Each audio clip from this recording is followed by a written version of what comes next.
തുടക്കത്തിലെ ഒരു പെനാൽറ്റി നഷ്ടത്തിന്റെ ആ ഒരു പ്രായശ്ചിത്തം കൂടിയായിരുന്നു കിലിയൻ എംബാപ്പയ്ക്ക് ആ ആദ്യ ഗോൾ എന്നുള്ളത്. യാസിൻ ബോണോയുടെ ഒരു സേവ് കണ്ടു. എന്തായാലും യാസിൻ ബോണോ മറ്റൊരു റെക്കോർഡിൽ ബുക്കിൽ ഇടം പിടിക്കുകയാണ്.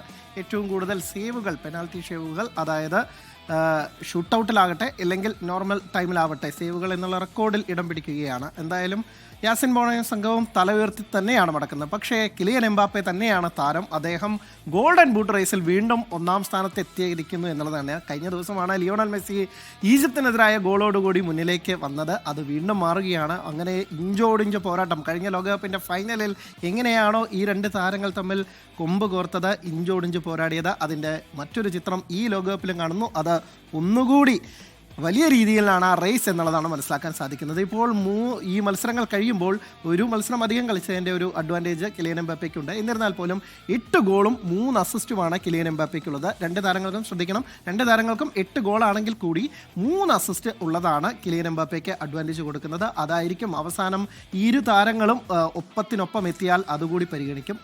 എത്ര അസിസ്റ്റ് നൽകിയത്. ലിയോണൽ മെസ്സിയുടെ പേരിൽ ഒരേ ഒരു അസിസ്റ്റ് മാത്രമാണുള്ളത്. അപ്പോൾ അതുകൊണ്ടാണ് മെസ്സി ഇപ്പോൾ ചെറിയ തരത്തിൽ പിന്നിൽ നിൽക്കുന്നത്. പക്ഷേ മെസ്സിക്ക് ഇനി വരാനിരിക്കുന്ന മത്സരത്തിൽ, സ്വിറ്റ്സർലൻഡിനായ മത്സരത്തിൽ മെസ്സി ഗോൾ നേടുമോ എന്ന് കണ്ടറിയണം. അദ്ദേഹം സമീപകാല മത്സരങ്ങളിലൊക്കെ തന്നെ തുടർച്ചയായ 9 മത്സരത്തിൽ ഗോൾ നേടി മുന്നേറുകയാണ്. അപ്പോൾ കിലിയൻ എംബാപ്പയ്ക്ക് മറികടക്കാൻ അദ്ദേഹത്തിന് അടുത്ത മത്സരത്തിൽ തന്നെ സാധിക്കുമോ എന്ന് കണ്ടറിയേണ്ടതുണ്ട്. ഇനി നേരെ പോകുന്നത് ഈ താരങ്ങളുടെ മത്സരം തന്നെ വിടാതെ പിടിക്കുന്ന 2 പേർ കൂടിയുണ്ട്. ഏർലിംഗ് ഹാലൻഡും ഒപ്പം തന്നെ ഇംഗ്ലണ്ട് നായകനായ ഹാരി കെയ്നുമാണ്.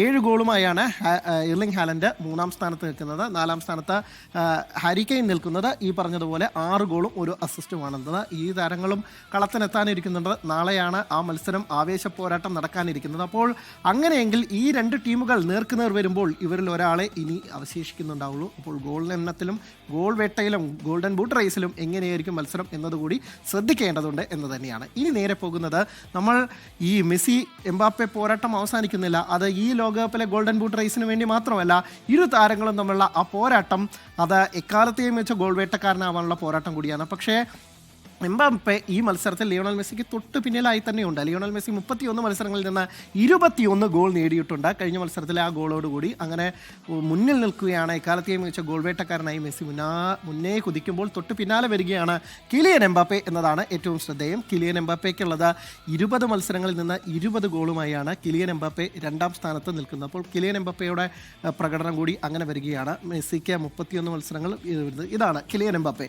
20 മത്സരങ്ങൾ. പ്രിയ പ്രേക്ഷകർ ശ്രദ്ധിക്കുക, 20 മത്സരത്തിൽ നിന്ന് 20 ഗോൾ എന്ന് പറയുന്നത് ചില്ലറ കാര്യമല്ല. എല്ലാ മത്സരത്തിലും 1 ഗോൾ വീതം എന്നതാണ് അദ്ദേഹത്തിൻ്റെ ഒരു ശരാശരി എന്ന് പറയുന്നത്. അപ്പോൾ മിക്ക മത്സരങ്ങളിലും ഇരട്ട ഗോളുകളൊക്കെ തന്നെ. കഴിഞ്ഞ ലോകകപ്പിൻ്റെ ഫൈനലിൽ ഒരു ഹാട്രിക് അടിച്ചതൊക്കെ തന്നെ ഓർക്കുന്നുണ്ട്. ഈ ലോകകപ്പിലും ഒട്ടുമിക്ക മത്സരങ്ങളിലും കിലിയൻ എംബാപ്പെ സ്കോർ ചെയ്യുന്നുണ്ട് എന്നതാണ് ശ്രദ്ധേയമായ കാര്യം. ഈ ലോകകപ്പിൽ തന്നെ മെസ്സിയെ കിലിയൻ എംബാപ്പെ മറികടക്കുമോ, അതോ മെസ്സി ഈ തലയുയർത്തി തന്നെ അദ്ദേഹം ലോകകപ്പ് വേദിയോട് വിട പറയുമോ എന്നാണ് നമുക്ക് കണ്ടറിയേണ്ടത്. അതേസമയം എംബാപ്പയുടെ ഈ ഒരു ലിസ്റ്റിൽ ഇനി ബാക്കിയുള്ളത് ഒരുപക്ഷെ ഹാരി കെയ്നാണ്. ഇരു താരങ്ങൾക്കും വലിയ മുൻകൈയുള്ളത്. 5-ാം സ്ഥാനത്താണ് ഓൾ ടൈം സ്കോറേഴ്സിലുള്ളത്. അദ്ദേഹത്തിന് 14 ഗോളാണ്. അപ്പോൾ വൈകാതെ ഒന്ന് എത്തിപ്പിടിക്കുമോ എന്ന് നമുക്ക് കണ്ടറിയേണ്ടതുണ്ട്. ഈ താരങ്ങൾ വീണാൽ മാത്രമാണ് ഹാരി കെയ്ന് മുന്നോട്ട് കുതിക്കാൻ പറ്റുകയുള്ളൂ.